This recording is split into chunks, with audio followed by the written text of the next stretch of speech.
நல்ல தகப்பனுக்காக இயேசுவின் நாமத்தில் நன்றி செலுத்துகிறோம். இந்த ஆசீர்வதிக்கப்பட்ட வேலைக்காக பரலோக நாமத்துக்கு நன்றி செலுத்துகிறோம். இருக்கிறவரும் இருந்தவரும் வருகிறவமாய் இருக்கிற எங்கள் நல்ல தகப்பனுக்காக நன்றி செலுத்துகிறோம். இந்த ஆசீர்வதிக்கப்பட்ட வேலைக்காக இப்படியாக கொடுக்கிற வார்த்தை வசனம் 1 ராஜாக்கள்ல 17ஆம் அதிகாரத்தில் 9ஆம் வசனம் சொல்லுகிறது. இப்படியாய் நீ எழுந்து சீதோனுக்கு அடுத்த சாரிபாத் ஊருக்கு போய் அங்கே தங்கியிரு. உன்னை பராமரிக்கும்படி அங்கே இருக்கிற ஒரு விதவையை கட்டளை என்றார். சாரிபாத் என்கிற ஊருக்கு எலியாவை தேவனாகிய கர்த்தர் அனுப்புகிறார். இதனுடைய தலைப்பு விதவை, விதவைகள் அப்படின்னு போட்டிருக்கிறது. கர்த்தராகிய ஆண்டவர் சாரிபாத் என்கிற ஊருக்கு எலியாவை அனுப்புகிறார். ஒரு இடத்துக்கு எலியாவை அனுப்ப வேண்டுமா இருந்தால் ஒரு காரணம் இல்லாம எந்த ஒரு தேசத்துக்கும் தேவ மனிதனை அனுப்ப மாட்டார். ஆனா எலியா அனுப்புகிறார் ஆண்டவராகிய கர்த்தர். நீ போ, அங்கு ஒரு விதவை இருப்பாள், அவள் உனக்கு ஆகாரத்தை கட்டளிடுவார். ஏற்கனவே தேசத்தில் ஒரு பஞ்சம், மழை வராதபடி எலியா கருத்தோடு செபித்தார். மழை வராதபடி நின்று விட்டது. இப்ப தேசத்துல பஞ்சமாய்விட்டது. இப்போ பஞ்சமானபடியினால் சாரிபாத் என்ற ஊருக்கு போய் அங்கு ஒரு விதவை இருப்பாள்.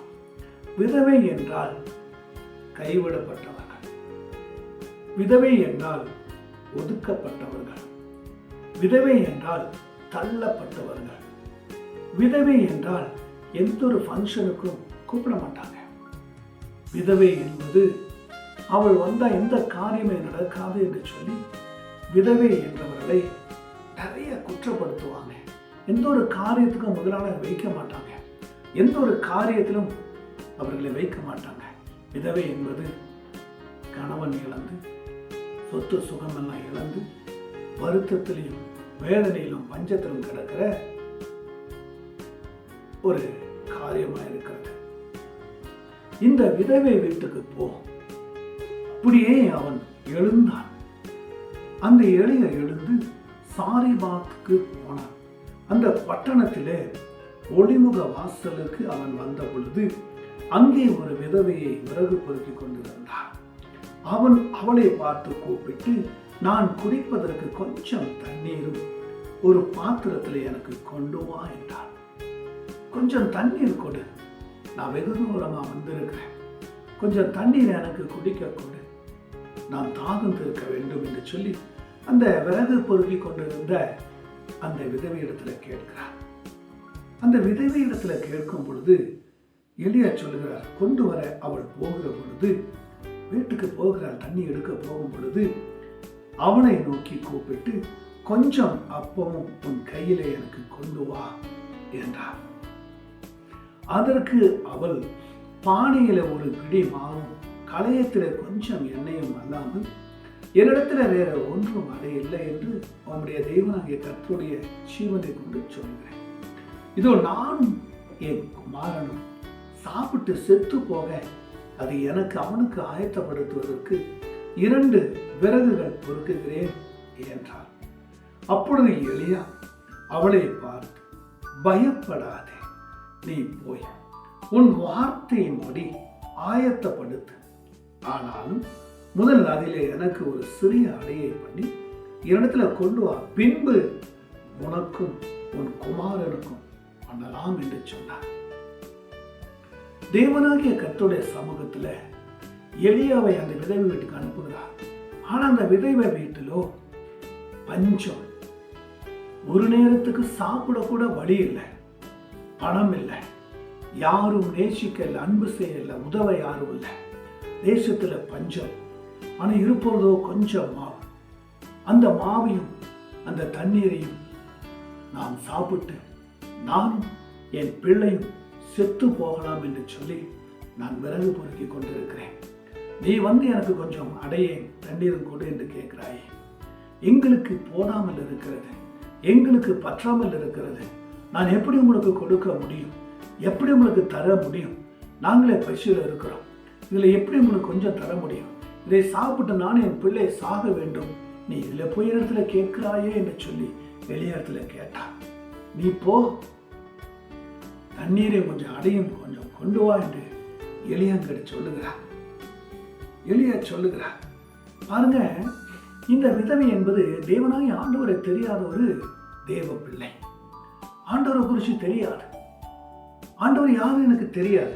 ஏனென்றால் அந்த இடத்துல 12ஆம் அதிகாரத்தில் சொல்லுகிறார், அதற்கு அவள் என்னிடத்துல ஒன்றுமே இல்லை, என்னிடத்தில் ஒரு அடையவும் இல்லை, உம்முடைய தேவனாகிய ஜீவனை கொண்டு சொல்லு, உம்முடைய தேவனாகிய கர்த்தரை கொண்டு சொல்லுகிறேன், உம்முடைய தேவனாகிய கர்த்தருடைய ஜீவனை கொண்டு சொல்லுகிறேன், என்னிடத்தில் இருக்கிறது ஒன்றுமே இல்லை, கொஞ்சம் அழகா இருக்கிறது, மாவு தான் இருக்கிறது, தண்ணி தான் இருக்கிறது, உன்னுடைய தேவனை கொண்டு சொல்லுகிறேன் என்று சத்தியம் சொல்லுகிறார்.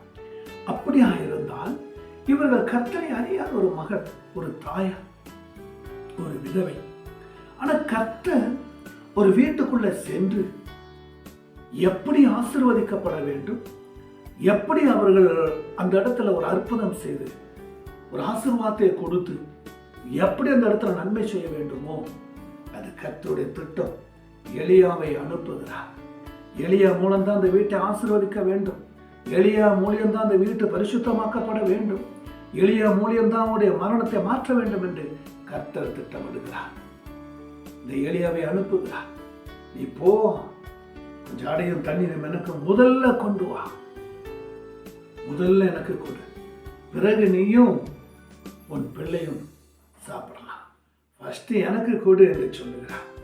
ஃபர்ஸ்ட் எனக்கு. அப்பொழுது எலியா அவளை பார்த்து, பயப்படாதே, பயப்படாதே, நீ போய் உன் வார்த்தையின்படி ஆயத்தப்படுத்து, வார்த்தையின்படி நீ ஆயத்தப்படுத்து, இந்த இடத்துல அந்த அடையை சுடு, ஆனாலும் முதலிலே அதை எனக்கு ஒரு சிறிய அடையாவது கொண்டு வா, சின்னது போதும், எல்லாரையும் கொடுன்னு கேட்கல, கொஞ்சம் போதும், கொஞ்சம் மாத்திரம் கொடு, கர்த்தர் கொடு என்று சொன்னார்.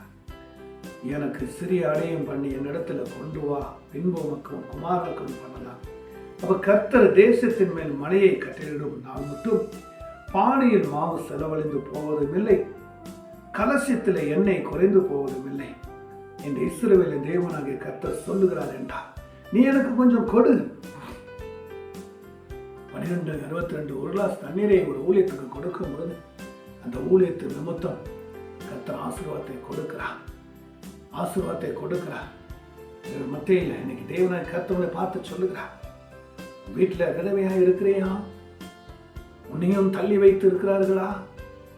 விதவை விதவை, உன்னாலதான் என் குடும்பம் வாழ்க்கை இப்படி ஆயிடுச்சு, என் குடும்பம் இப்படி ஆயிடுச்சு, பிள்ளைகள் தூஷிக்கிறதா, உறவுகள் தூஷிக்கிறதா, உன்னை ஒதுக்கப்படுகிறார்களா, உங்களை தூஷித்து உங்களை காயப்படுத்துகிறார்களா? கவலைப்படாதீர்கள், சோர்ந்து போகாதீங்க. விதவை மேல் கண் வைக்கிறவர் கர்த்தர், விதவையை போஷிக்கிறவர் கர்த்தர், விதவையின் குடும்பத்தை ஆதரிக்கிறவர் கர்த்தர், விதவை விழுந்தாலும் தூக்கி எடுக்கிறவர் கர்த்தர், விதவைகள் ஒதுக்கினாலும் கர்த்தர் ஒதுக்காத ஒரு தேவன். நீ போய் எனக்கு சொன்னதை செய் என்று சொன்னார். உடனே அவர் போய் எலியாவின் சொற்படி செய்தார். தேவனுடைய வார்த்தைக்கு கீழ்ப்படுகிறார், தேவனுடைய வார்த்தைக்கு தன் வாழ்வை கொடுக்கிறார். ஒரு மனுஷன் வந்திருக்கார், சரி கொஞ்சம் அவருக்காவது கொடுப்போம், கொடுத்த பிறகு நான் செத்து போயிடுவான், நான் இந்த பூமியில வாழ்ந்து பிரயோஜனம் இல்லை என்று அந்த விதவையும் சொல்லுகிறார். நான் என் மகனை செத்து போகிறோம், வாழ்ந்து பிரயோஜனம் இல்லை, வாழ்க்கையில ஒண்ணுமே இல்லை, வாழ்ந்துட்டு என்ன இருக்குது, ஒண்ணுமே இல்லையே, ஒரு ஆசீர்வாதம் இல்லையே, தடப்பட்டு இருக்கிறதே, சாப்பாடுக்கு ஒண்ணுமே இல்லையே, இதை மாத்திரம் தான் இருக்கிறத வச்சு சாப்பிட்டு செத்து போயில நிம்மதியா இருக்கலாமே என்று சொல்லி மனதிலே போராடி கொண்டிருந்தார்கள், மனதிலே கலக்கம் பட்டு கொண்டிருந்தார்கள், மனதிலே சஞ்சலப்பட்டு இருந்தார்கள், மனதிலே வேதனையோடு கிடந்தார்கள். கண்ணீர் ஒரு பக்கம், ஐயோ என் மகனும் நான் சாகுறனே என்று ஒரு பக்கம், ஐயோ எல்லாம் ஒதுக்கிட்டார்களே என்று ஒரு பக்கம், இனி வாழ்ந்து ஒரு பிரயோஜனமும் இல்லையே என்று சொல்லி உள்ளம் உடைந்து உள்ளம் நொறுங்கி கைவிடப்பட்ட நிலைமையில கவலை ஒரு பக்கம், சுமையின் ஒரு பக்கம். ஐயோ, என் மகனும் செத்து போகணும், நானும் செத்து போயிடுவேனே இனி கொஞ்ச நேரத்தில் என்று சொல்லி விறகு பொறுக்கி கொண்டிருந்த அந்த மகளை, அந்த விதவையை கர்த்தர் பார்க்கிறார். இந்த கர்த்தர் பார்க்கிறார். கர்த்தர் அவரை பார்க்கிறார். பார்த்து எலியாவை அனுப்புகிறார். நீ போய் எனக்கு ஆசீர்வாதத்தை கொடு என்று சொல்லி உடனே அவள் போய் எலியாவின் சொற்படியே செய்தார். எலியா என்னென்ன சொன்னாரோ அதற்கு கீழ்ப்படிந்தார். ஏனென்றால் எலியாக்குள்ள இருக்கிற பிரசனம் அந்த வீட்டை நிரப்பினது. எலியா அந்த வீட்டுக்குள்ள போகும்போது சாரிபாத்தை தொடும்படி கர்த்தர் செய்தார். இப்போ கட்டுகள் உடைகிறது, வீட்டுல சாபங்கள் முறிகிறது, இப்போ மரண ஆவிகள் ஓடுகிறது, இப்ப வேதனையின் ஆவி ஓடுகிறது, செத்து போன எண்ண உணர்வு மாறுகிறது. கர்த்தருடைய பிரசனம் எலியாவின் மூலியமாக அந்த வீட்டை நிரப்புகிறார். எலியாவின் மூலியமாக அந்த கர்த்தர் அந்த வீட்டை ஆசீர்வதிக்கிறார். அந்த வீட்டை தைரியத்திலிருந்து மாற்றுகிறார். அந்த வீட்டில் இருக்கிற சாபங்கள் அழிக்கப்படுகிறது. அந்த வீட்டில் இருக்கிற மரண ஆவிகள் அழிக்கப்படுகிறது. அந்த வீட்டில் இருக்கிற போராட்ட ஆவிகள் அழிக்கப்படுகிறது. அந்த வீட்டில் இருக்கிற தீவினை ஆவிகள் அழிக்கப்படுகிறது. இப்பொழுது அந்த வீட்டுக்குள்ள சமாதானம். எலியாவுடைய வார்த்தை கேட்டுக்கொண்டு அவள் இன்னும் அவள் வீட்டார் போய் சாப்பிட்டாள். எலியாவின் சொற்படி செய்தால் அவளும் இவனும் அவள் வீட்டாரும் அநேக நாள் சாப்பிட்டார்கள். கர்த்தர் எலியாவை கொண்டு சொன்ன வார்த்தையின்படியே பானையில மாவு செலவழிந்ததும் போகவில்லை, கலசத்துல எண்ணெயும் குறைந்து போகவில்லை. கர்த்தர் எதை சொன்னாரோ அப்பவே செய்து முடிப்பார். கர்த்தர் ஒருத்தர் வேணும் என்று சொன்னால் உடனே அந்த பிள்ளையுடைய சாபக்கட்டளை உடைத்து அந்த பிள்ளைகளை கர்த்தர் தெரிந்து கொள்வார். கர்த்தர் தெரிந்து கொண்டார். கர்த்தர் தெரிந்து கொண்டார். கர்த்தர் தெரிந்து கொண்டார். இன்னைக்கு கர்த்தர் உங்களையும் தெரிந்து கொண்டு உங்க வாழ்க்கையை மாற்ற போகிறார். உங்க வாழ்க்கை செழிப்பாக போகிறது. அன்பு தேவ பிள்ளைகளே, அந்த எலியா அந்த விதவை வீட்டுக்கு போனார்கள். அந்த விதவையை சொன்னபடியாக கொஞ்சோண்டு அலையும் தண்ணீரும் கொடுத்தார். கொடுத்த மத்தியில வீட்டில் ஆசீர்வாதம் வந்தது. களஞ்சியம் பெருகினது, மாவு பிசை பெருகினது, தொட்டிகள் பெருகினது, வீடு செழிப்பானது. இவர்களுக்குள் கர்த்தரே தெய்வம் என்று அறிந்து கொள்ளும்படி வாய்ப்பை ஆண்டவர் கொடுத்தார். தேவ பிள்ளைகளே, அன்பு பிள்ளைகளே, யூடியூப் வழியாய் பார்க்கிற உங்களை பார்த்து கர்த்தர் சொல்லுங்க, உங்களுக்கு ஒரு ஆசீர்வாதத்தை வைத்திருக்கிறார். நீங்களும் விதவையாய் இருக்கிறீர்களா? அனாதையாய் இருக்கிறீர்களா? திக்கற்றவர்களா இருக்கிறீர்களா? கைவிடப்பட்ட நிலைமையில இருக்கிறீங்களா? எல்லாம் ஒதுக்கப்பட்ட நிலைமையில இருக்கிறீங்களா? இவ்வளவுதான் வாழ்க்கை வாழ்ந்த புரோஜனம் என்று இருக்கிறீர்களா? மரித்து போயதான் இருக்கிறீங்களா? கவலைப்படாதீங்க. விதவையின் அந்த சாரிபாத்து ஊர்ல அந்த பட்டணத்தில் அந்த விதவையை கண்ட கர்த்தர் இன்னைக்கு உங்களையும் பார்க்கிறார், உங்களையும் காண்கிறார். உங்களுக்கு ஒரு ஆசீர்வாதத்தை வைக்கிறார், உங்களுக்கு ஒரு நன்மையை வைக்கிறார். இப்பொழுதே ஒரு பிரசனம் பார்க்கும்போது உங்க வீட்டை செழிப்பாக்குறார். அந்த சாரிபாத்தின் அந்த விதவையின் வீட்டில் எண்ணெயும் மாவு குறைந்து போகாம அந்த பானையில நிரம்பி கிடந்தது. ஆசீர்வாதம் பானையில அந்த மாவு அந்த எலியாவை கொண்டு சொன்ன வார்த்தையின்படி பானையில மாவு செலவழிந்து போகவும் இல்லை, கலசத்துல எண்ணெய் குறைந்து போகவும் இல்லை. எண்ணெயும் மாவும் பெருகினது. எண்ணெயும் மாவும் ஆசீர்வதிக்கப்பட்டது. அந்த வீட்டிலிருந்து ரட்சிப்பு வந்தது. மரணாவி போனது, சாபாவி போனது. இப்ப நிறைவான ஆசீர்வாதம். களஞ்சியமும் தொட்டிகளும் ஆசீர்வதிக்கப்பட்டது. நிறைவான ஆசீர்வாதத்தை கொடுத்தார், ஆண்டவர் கொடுத்தார். அதே சங்கீதத்துல 68ஆம் அதிகாரத்துல இப்படியான ஒரு வசனத்தை கர்த்தர் சொல்லுகிறார். 68ஆம் அதிகாரத்துல 5ஆம் வசனம், நம்முடைய பரிசுத்த வாசஸ்தலத்திலிருந்து தேவன் திக்கற்ற பிள்ளைகளுக்கு தகப்பனும் விதவைகளை நியாயம் விசாரிக்காமல் இருப்பாரா? அவர் நியாயம் விசாரிக்கிற ஒரு தேவன், அவர் நியாயத்தை விசாரிக்கிற தேவன். அவர் வந்து உனக்கு என்ன குறைபாடு இருக்கிறது, என்ன குறைவில இருக்கிற, உனக்கு என்ன தேவைப்படுகிறது, உனக்கு என்ன கொடுத்தா நீ போதும் என்று நினைப்பாய், உனக்கு என்ன ஆசீர்வாதம் வேணும், உனக்கு என்ன வேணும், நீ என்ன விரும்புகிற என்று சொல்லி அந்த இடத்துல ஆசீர்வாதத்தை கொடுக்கிறார். அவர் நியாயத்தை நமக்கு விசாரிக்கிற தேவனாயிருக்கிறார். தேவ பிள்ளைகளே, இந்த யூடியூப்ல பார்க்கிற உங்களுக்கும் கர்த்தர் ஒரு நியாயத்தை தரப்போகிறார். ஒரு அற்புதங்களை செய்ய போகிறார். உங்க வீட்டுல செழிப்பாக போகிறீங்க, உங்களையும் கர்த்தர் மேன்மையாக வைக்கிறார். இதோ 146 அதிகாரத்துல இப்படியாய் ஒரு வசனம் சொல்லுகிறது. 9ஆம் வசனம், 146 9ஆம் வசனம் சொல்லுகிறது, இதோ பரதேசிகளையும் கர்த்தர் காப்பாற்றுகிறார், அவர் திக்கற்ற பிள்ளைகளையும் காப்பாற்றுகிறார், விதவையும் ஆதரிக்கிறார், துன்மறை வழியை கவிழ்த்து போடுகிறார். விதவைகளை ஆதரிக்கிறார். 1 பேதுரு 5:8 நிமித்தம் இப்படியாய் விசாரிக்கிறார். விதவைகளை விசாரிக்கிற தேவன், விசாரித்து அவருடைய காரியங்களை வாங்கி அவளை ஆசீர்வதிக்கிற தேவன். உங்களுக்குள்ள என்ன இருக்கிறது என்று விசாரிக்கிறார். நலமா இருக்கிறீரா? நன்றா இருக்கிறீரா? உனக்கு என்ன காரியம் வேணும் என்று விசாரிக்கிற தேவன். இன்னைக்கு நம்மளை விசாரிக்கிற ஒரு தேவனாய் இருக்கிறார். இன்னைக்கு நம்மளை விசாரிக்கிற ஒரு கர்த்தராய் இருக்கிறார். இன்னைக்கு நம்மளை விசாரித்து நடத்தக்கூடிய ஒரு தேவனாய் இருக்கிறார். அவர் சொல்லுகிற விதவைகளை ஆதரிக்கிறவர். இந்த பூமியில யாரும் ஆதரிக்க மாட்டாங்க. இந்த பூமியில எல்லாம் ஒதுக்கத்தான் பார்ப்பாங்க. இந்த பூமியில எல்லாம் தள்ளப்படத்தான் செய்வாங்க. இந்த பூமியில இருக்கும்போது தான் உன்னை நேசிப்பாங்க. உனக்கு எல்லாவற்றையும் இருக்கும்போது தான் நேசிப்பாங்க.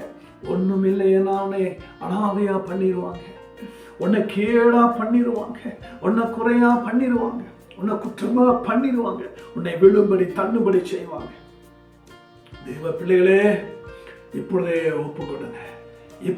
ஒப்பு கொடுங்க. அப்பா நேசிக்க விரும்புகிறார். அப்பா உங்களை ஆதரிக்க விரும்புகிறார். அப்பா உங்களை உயர்த்த விரும்புகிறார். அப்பா உங்களை பரிசுத்தமாக்க விரும்புகிறார். அப்பா உங்க மேல அன்பு வைக்க விரும்புகிறார். இப்பொழுதே அவங்க அந்த தேவனுடைய வார்த்தை நிமித்தம் கர்த்தரத்துல கொடுங்க. அவர் நேசிக்கிற தேவன், அன்பான தேவன். அவர் ஒருவர் தான் ஆதரிக்கிற தேவன். அவர் ஒருவர் தான் நேசிக்கிற தேவன். அவர்கிட்ட மாத்திரம்தான் அன்பு இருக்கிறது. அவர்கிட்ட மாத்திரம்தான் பரிசுத்தம் இருக்கிறது. அவர்கிட்ட மாத்திரம்தான் பராமரிப்பு இருக்கிறது. வேற யாருக்கிட்டையும் இல்லை. அந்த தேவ சமூகத்துல உங்களை கொடுங்க.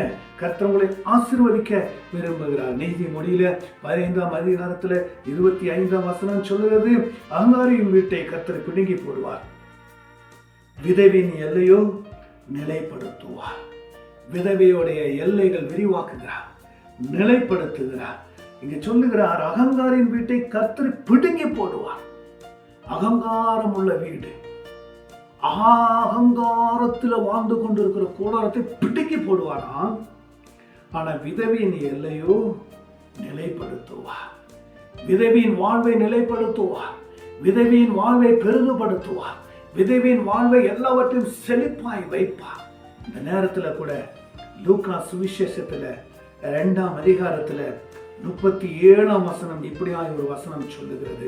இந்த இடத்துல தேவனாகிய கர்த்தருடைய நாம மகிமைப்படும்படி அங்கு ஒரு விதவையை காணும்படி செய்கிறார். இதோ முதிர்ந்த வயதுல அவர் 37ல வாசிக்கிறார். ஏறக்குறைய 84 வயது உள்ள அந்த விதவை தேவ ஆலயத்தில் விட்டு நீங்காமல் இரவும் பகல் உபவாசித்து ஜெபம் பண்ணி ஆராதனை செய்து கொண்டிருந்தார்.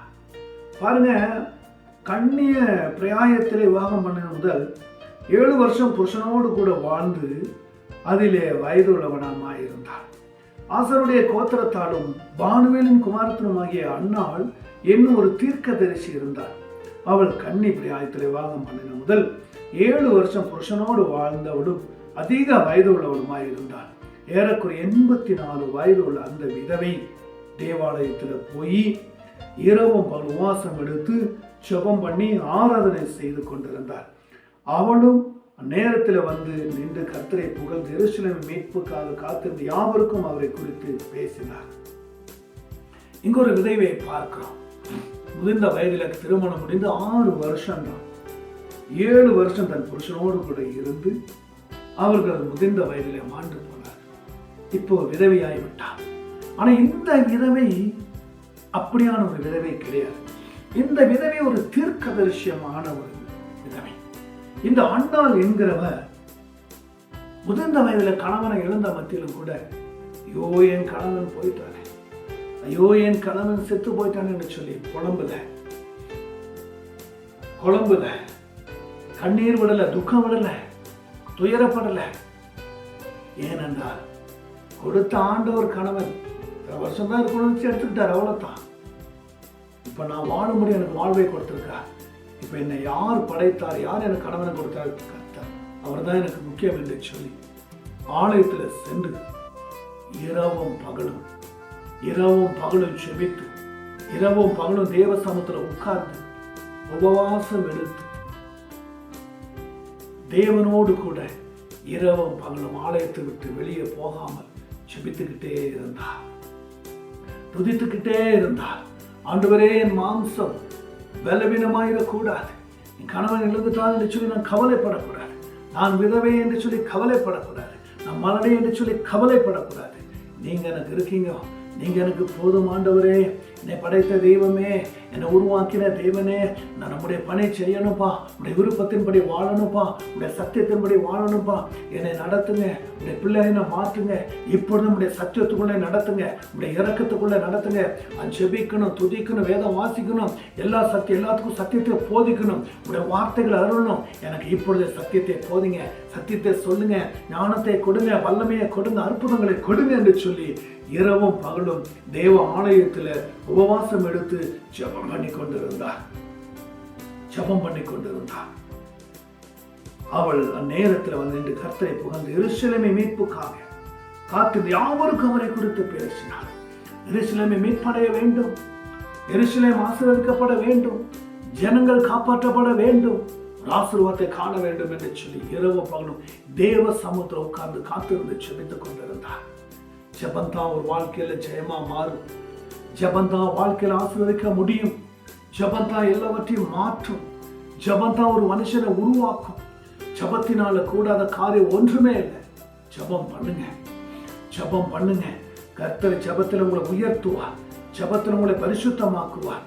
கர்த்தருடைய சமூகத்தில் நீங்கள் விதவையே கிடையாது, உங்களை விதவையா படைக்கல, கர்த்தர் உங்களை பரிசுத்தமா படைத்திருக்கார். தேவ பிள்ளைகளே, கர்த்தர் உங்களை ஆசீர்வதிக்கிறார், கர்த்தர் உங்களை நினைத்திருக்கிறார். எரேமியாவிலே 49ஆம் அதிகாரத்தில் 11ஆம் வசனம் இப்படி சொல்லுகிறது: திக்கற்றவர்களாய் போகும் உன் பிள்ளைகளை ஒப்புவி, நான் அவர்களை உயிரோடு காப்பாற்றுவேன், உன் விதவைகள் என்னை நம்புவார்களாக. இப்ப விதவைகள் கர்த்தர் மாத்திரம்தான் நம்பணும். இப்ப கர்த்தர் மாத்திரம்தான் உங்களை ஆதரிக்க முடியும், கர்த்தர் மாத்திரம்தான் உங்களை தேற்ற முடியும், கர்த்தர் மாத்திரம்தான் உங்களை பரிசுத்தமாக்க முடியும், கர்த்தர் மாத்திரம்தான் உங்களை பாதுகாக்க முடியும், கர்த்தர் மாத்திரம்தான் உங்களுக்கு துணையாய் இருப்பார். தெய்வ பிள்ளைகளே, உலகத்தை நம்பி நம்பி நம்பி நம்பி நம்பி ஏமாந்து போகாதீங்க. உலகத்தை நம்பி நம்பி நம்பி நம்பி வாழ்ந்தது போதும். உறவுகளை நம்பி நம்பி நம்பி மனுஷனை நம்பி நம்பி நம்பி நம்பி வாழ்ந்தது போதும்.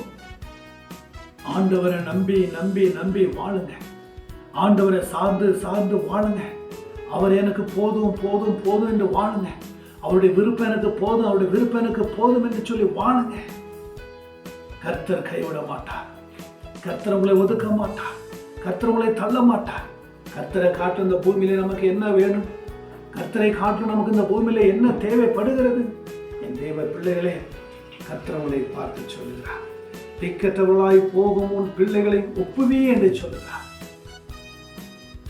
ஒப்புவி, நான் அவரை உயிரோடு காப்பாற்றுவேன், உன் விதவைகள் என்னை நம்புவார்கள். விதவைகள் கர்த்தரை நம்பித்தான் ஆவணும். அந்நாள் இரவும் பகலும் செபித்தார், நம்பினார். நம்பிக்கை நிமித்தம் வாழ்வு கிடைத்தது, நம்பிக்கை நிமித்தம் ஆசீர்வாதம் கிடைத்தது, நம்பிக்கை நிமித்தம் மேன்மை கிடைத்தது, நம்பிக்கை நிமித்தம் பரிசுத்த ஆவியில நிரப்பினார். இரவும் பகலும் ஜெபத்துல தரித்திருந்தார், இரவும் பகலும் ஜெபத்துல தரித்திருந்தார். ஆசீர்வாதத்தை பெற்றுக்கொண்டார், ஆசீர்வாதத்தை பெற்றுக்கொண்டார், நன்மையை பெற்றுக்கொண்டார், உயர்வை பெற்றுக்கொண்டார், மேன்மையை பெற்றுக்கொண்டார், சமாதானத்தை பெற்றுக்கொண்டார். என்னுடைய ஆவி ஆத்மா சரிகளெல்லாம் பரிசுத்தத்துக்குள் பெற்றுக்கொண்டார், பரிசுத்த ஆவியில நிரம்பி பெற்றுக்கொண்டார், பரிசுத்தத்தை காணும்படி பெற்றுக்கொண்டார். இனி எனக்கு தேவன் போதும், கர்த்தர் போதும் என்று தன் வாழ்க்கையை அதனால் கொடுத்தார்கள். அந்த முதிர்ந்த வயதிலும் கூட பரிசுத்தத்துக்கு கை தன்னை கொடுத்தார்கள். வாழ்வது ஒரே ஒரு வாழ்க்கை, இந்த வாழ்க்கை தேவனுடைய சித்தத்துக்கு என்று வாழ வேண்டும் என்று கொடுத்தார்கள். வாழ்வது ஒரே ஒரு வாழ்க்கை, இந்த வாழ்க்கையை பரிசுத்தத்தில் வளர வேண்டும் என்று கொடுத்தார்கள். கர்த்தருக்கு என்று அர்ப்பணிச்சாங்க, கர்த்தருக்கு என்று கொடுத்தாங்க, கர்த்தருடைய விருப்பத்துக்கு என்று தன்னையை தாழ்த்தினாங்க, வெறுமையாக்கினாங்க. கர்த்தர் எடுத்து பயன்படுத்தினார். ஒரு தீர்க்கதரிசியாய் மாறினார், ஒரு தீர்க்கதரிசியாய் மாற்றினார். இன்னைக்கு உங்களை ஒரு தீர்க்கதரிசியாய் மாற்றப் போகிறார், உங்களை ஒரு ஜெப வீரராய் மாற்றப் போகிறார். உங்க விதவைகள் அழிந்து போகும், உதவி காரியங்கள் மாறி போகும். இனி நீங்க விதவைகள் அல்ல, இனி விதவைகள் அல்ல, இனி அன்னாலை போல ஜெபிக்கக்கூடிய ஒரு பிள்ளைங்க, பரிசுத்தமாகிற ஒரு பிள்ளைங்க, தேவனுடைய ஆசீர்வதிக்க பிள்ளைங்க. இப்பொழுதே ஒப்புக் கொடுங்க. கர்த்தர் உங்களை உயர்த்துவார், கர்த்தர் உங்களை நடத்துவார், கர்த்தர் உடைய காரியங்களில் முன்பாக இருப்பார். கர்த்தர் உன்னை விட்டு விலக மாட்டார், உன்னை ஆசீர்வதிப்பார். அவர் நேற்றும் இன்றும் என்று மாறாதவர் என்று சொல்லி யோசுவா 1:5, எபிரேயர் 13:8 மொத்தம் மாற மாட்டார். அவர் மாறாத தேவன், அவர் மாறாத தேவன். அவர் ஒரு நாளும் நம்மளை விட்டு மாற மாட்டார். நண்பு செல்லங்களே, நண்பு தாயார்களே, அன்பு சகோதர சகோதரிகளே, ஜெபத்தை பார்க்கிற உங்களுக்காக கர்த்தர் இப்பொழுதே சொல்லுகிறார், நீ பார்க்க பார்க்க உன்னை ஆசீர்வதிக்கிறார். இந்த வார்த்தைகளை கேட்க கேட்க உங்களை உயர்த்துகிறார். உங்களுக்குள் சமாதானம் வரும், உங்களுக்குள்ள ஒரு நிம்மதி வரும், உங்களுக்குள்ள ஒரு நிறைவு வரும். இப்பொழுதே இந்த அபிஷேகத்தை பெற்றுக்கொள்ளுங்க, இப்பொழுதே இந்த வல்லமையை பெற்றுக்கொள்ளுங்க. இதோ ஆண்டவராகிய கர்த்தர் சொல்லுகிறார், 1 தீமோத்தேயுவில் 5ஆம் அதிகாரத்தில் இப்படியாய் 3ஆம் வசனம் சொல்லுகிறது, உத்தம விதவைகள் ஆகிய விதவியை கர்த்தர் கனம் பண்ணுகிறார். உத்தமமான விதவைகளை கர்த்தர் கனம் பண்ணுகிறார். உத்தமமான விதவைகளை கர்த்தர் உயர்த்துகிறார். உத்தமமான விதவைகளை கர்த்தர் பாதுகாக்கிறார். கர்த்தர் பாதுகாக்கிறார். இப்பொழுதே உங்களை பாதுகாக்கிறார். இந்த ஜெபத்தை கேட்கிற, இந்த வசனத்தை கேட்கிற கர்த்தர் இப்பொழுதே உங்களை பாதுகாக்கிறார். இப்பொழுதே உங்களை விடுவிக்கிறார். இப்பொழுதே உங்களை விடுவிக்கும்படி கர்த்தர் உங்களோடு கூட வருகிறார். உங்களோடு கூட வருகிறார். உங்களை நேசிக்க விரும்புகிறார். உங்களை ஆசீர்வதிக்க விரும்புகிறார். தேவ பிள்ளைகளே, தேவ பிள்ளைகளே, ஒரு நாள் இந்த ஆண்டவர் விட்டு விலகிறாதீங்க. ஒரு நாள் இந்த ஆண்டவர் விட்டு தூரமா போயிடாதீங்க. தேவன் அருகிலே வாங்க, தேவன் கிட்டே சேருங்க, தேவனோடு கூட இணைந்திருங்க, தேவனோடு கூட ஒப்புரவாகுங்க. அவர்களுடைய பரிசுத்த ஆவியில நிரம்பிக் கொள்ளுங்க, பரிசுத்த ஆவியில மூழ்கிக் கொள்ளுங்க, பரிசுத்த ஆவியில நிரம்பி நிரம்பி நிரம்பி நிரம்பி ஆண்டோடைய அந்த ஞானத்துல வளருங்க. என்ன சந்தோஷம் தேவ சமூகத்தில் இருப்பது தெரியுமா? நீ உயிரோடு இருக்கும்போது அவரை தொழுது கொள்ளுங்க, உள்ள அளவு கீர்த்தனம் பண்ணுங்க. கர்த்தர் நம்மளோடு கூட இருப்பார். கர்த்தர் நம்மளோடு கூட இருந்து நம்மளை வழி நடத்துவார். கர்த்தர் நம்மளோடு கூட இருந்து நம்மளை ஆசீர்வதிப்பார். வேதம் சொல்லுகிறது, யாக்கோபு 1ஆம் அதிகாரத்தில் 27ஆம் வசனம், திக்கற்ற பிள்ளைகளும் விதவைகளும் படுகிற உபத்திரத்திலே அவர்களை விசாரிக்கிறதும் கரைப்படாதபடி அதை காத்துக் கொள்ளுகிறதுமே பிதாவாகிய தேவனுக்கு முன்பாக மாசில்லாத சுத்தமான பக்தியினதாக இருக்கிறது என்று சொல்லுகிறார். விதவைகள் படுகிற உபத்திரத்திலே கர்த்தரை விசாரிக்கிறார். விதவை படுகிற ஒவ்வொரு உபத்திரமும் கர்த்தர் பார்த்து கொண்டிருக்கிறார்.